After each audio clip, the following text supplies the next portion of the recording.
अरे कैसन बा तोहर चौकी दरिया हो, इजतिया लुटाई गईले हो।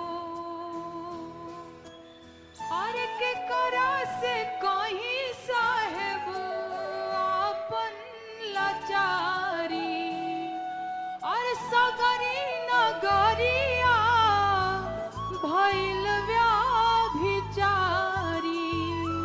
खींच ले देह से लुगरिया हो, इजतिया लुटाई गईले हो। कैसन बा तोहर चौकी दरिया हो, इजतिया लुटाई गईले हो। अरे रोई रोई कहेली मणिपुर के बेटी, लिहते जनमवा माई दब तू नरेटी।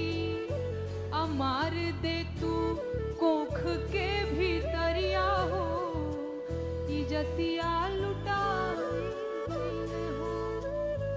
कैसन बा तोहर चौकी दरिया हो, इजतिया लुटाई।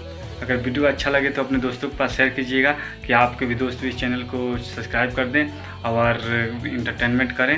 नेहा सिंह के माध्यम से इस चैनल पर हमेशा गाना आता रहता है। तो फिर मिलते हैं नेक्स्ट वीडियो में। जय भारत।